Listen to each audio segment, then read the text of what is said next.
Assalamualaikum dan salam sejahtera. Hai semua, apa kabar? Cikgu harap anda semua dalam keadaan yang sihat. Baiklah, berjumpa lagi kita untuk mata pelajaran Bahasa Melayu tahun 1. Tetapi kali ini apakah yang kita akan pelajari? Pasti anda semua nak tahu kan? Jadi, kalau anda semua sudah bersedia, jom.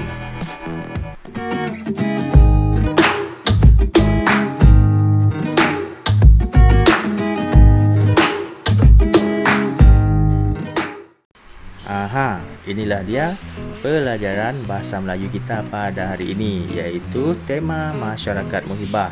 Ya, masih lagi tema Masyarakat Muhibah. Unit 5 iaitu Tolong Menolong. Baiklah, kemahiran yang cikgu akan fokuskan di sini adalah kemahiran menulis.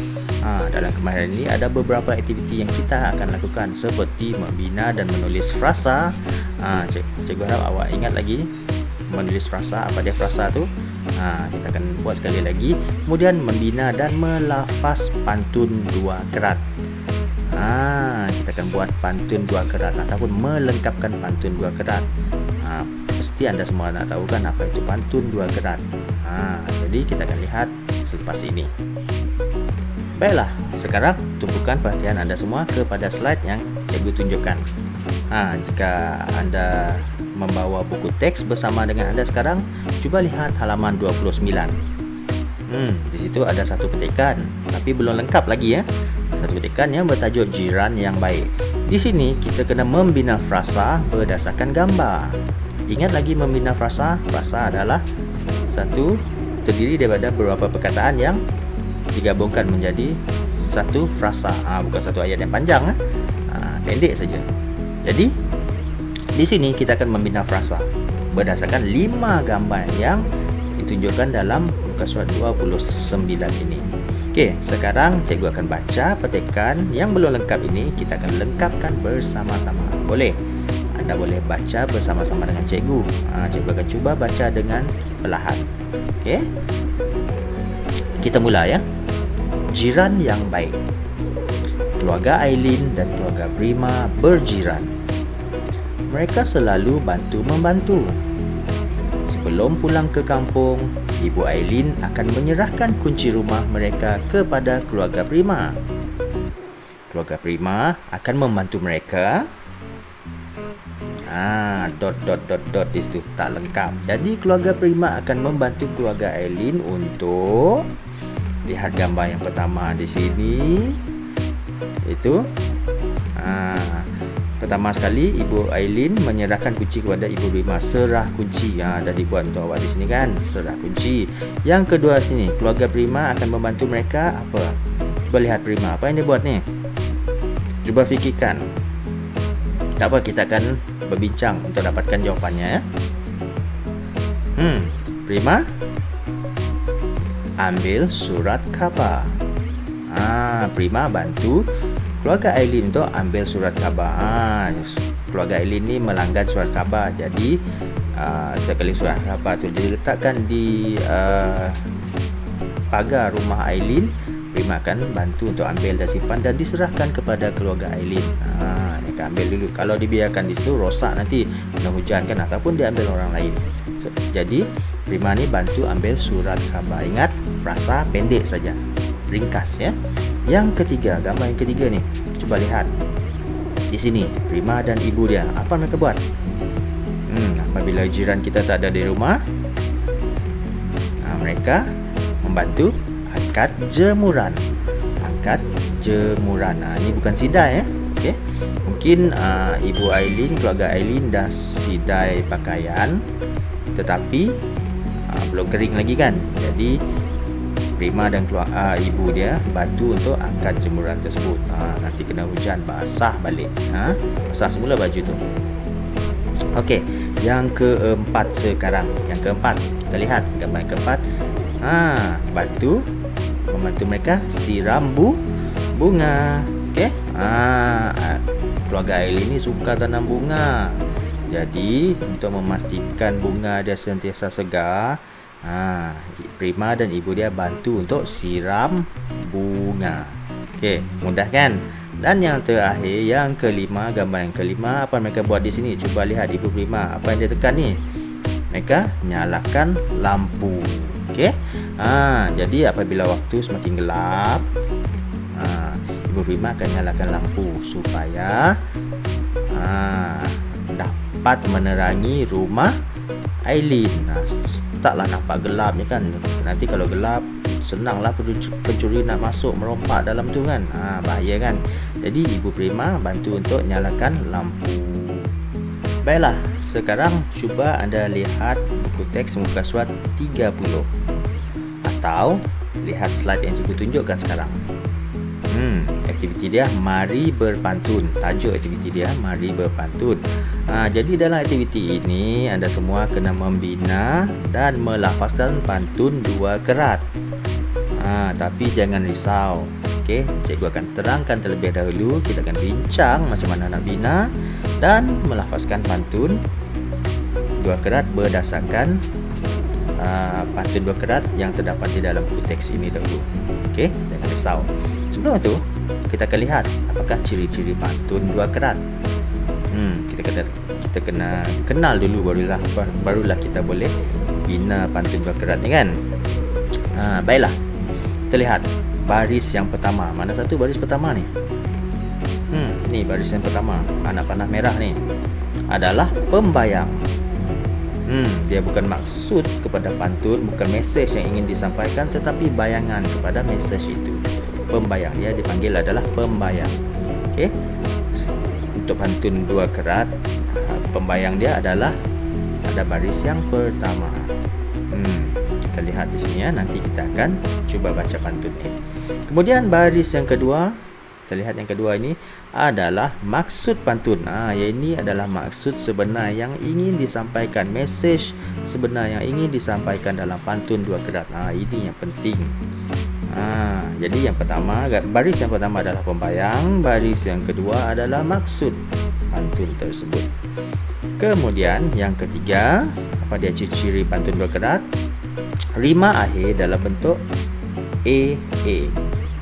Apa maksudnya tu? Adakah ia berakhir dengan A ataupun dia mesti mengandungi huruf A? Tak.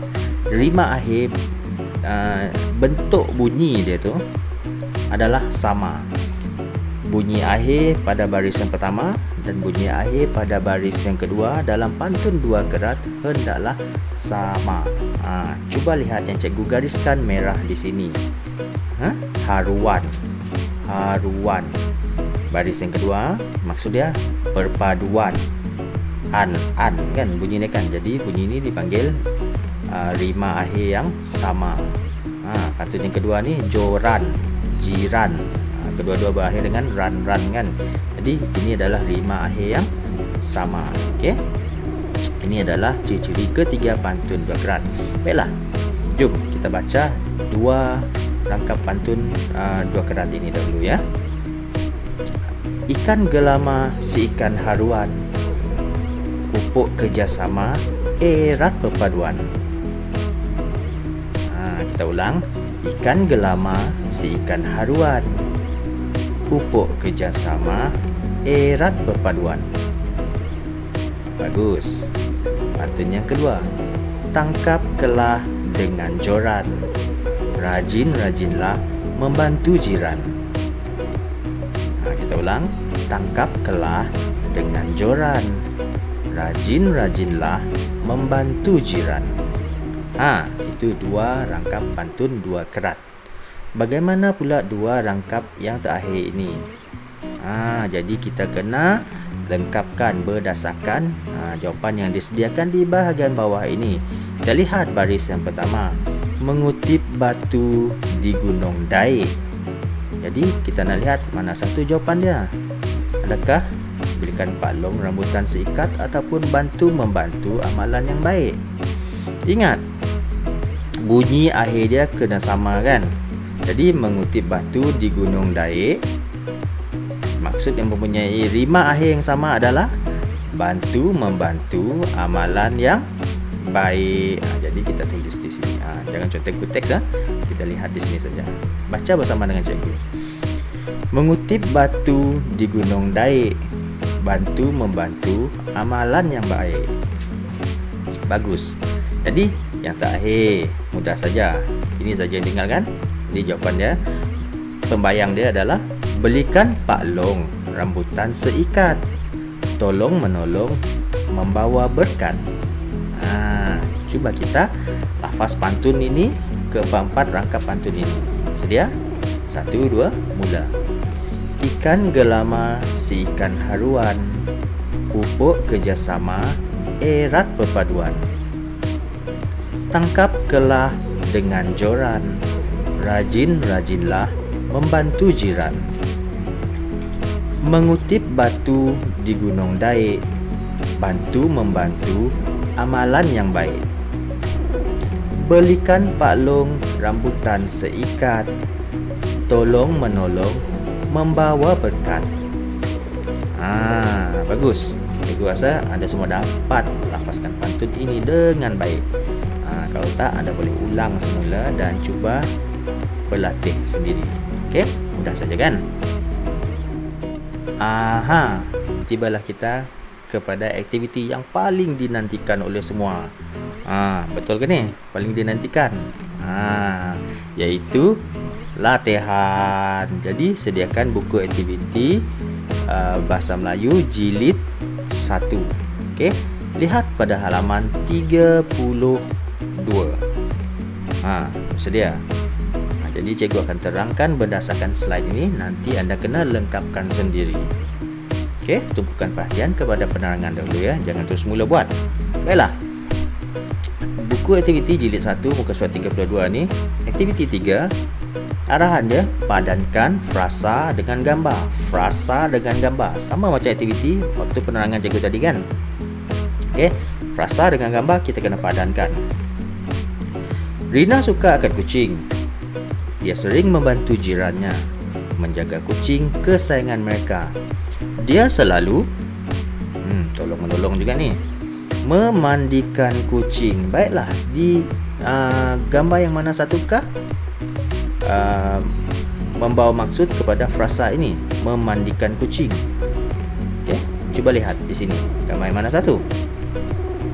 Gambar yang kedua ni kan. Jadi tugas awak gariskan memandikan kucing, padankan kepada gambar.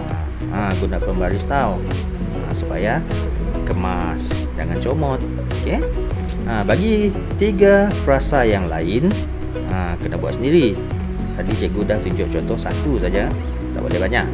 Okey, bermain dengan kucing, cari gambar di sini.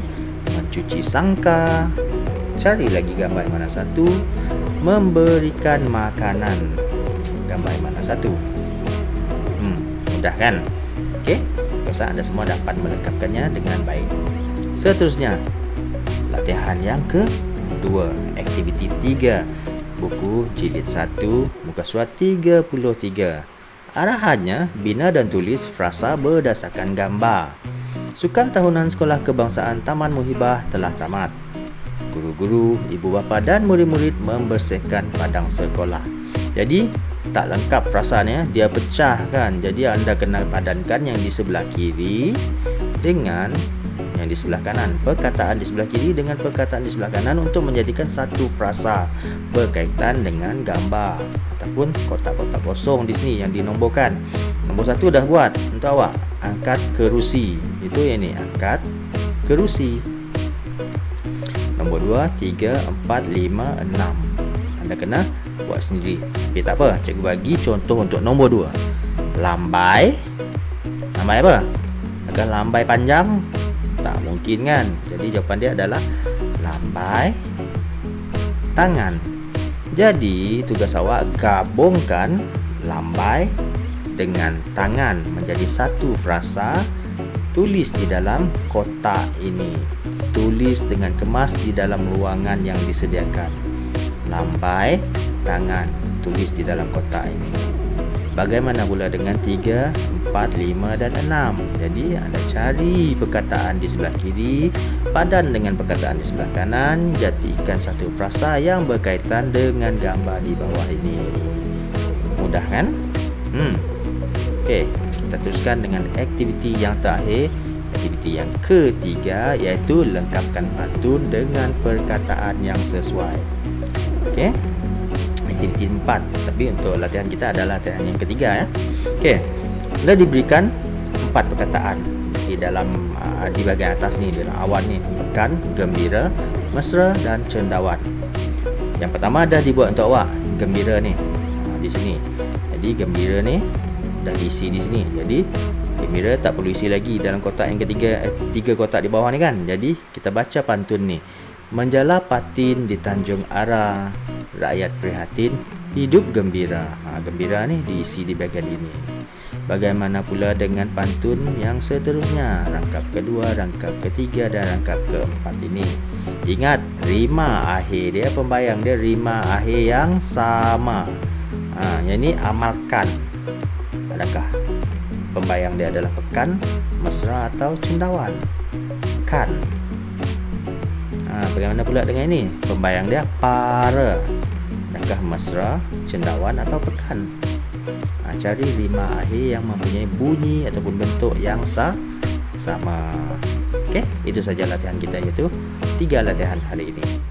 Baiklah, dengan itu tibalah kita ke penghujung sesi pembelajaran Bahasa Melayu tahun 1 kita pada hari ini. Cikgu harap anda semua dapat memahami setiap penerangan yang telah cikgu berikan tadi. Dan juga jangan lupa lengkapkan latihan yang telah cikgu berikan di dalam penerangan cikgu tadi. Okey, jika anda masih kurang memahami bagaimana anda membina frasa dan juga membuat melengkapkan pantun berkerat serta melafazkan pantun berkerat tersebut, anda boleh ulang semula video ini ataupun bertanya kepada guru-guru bahasa Melayu anda di sekolah. Okey, sampai jumpa lagi di lain pelajaran. Jumpa lagi. Bye bye.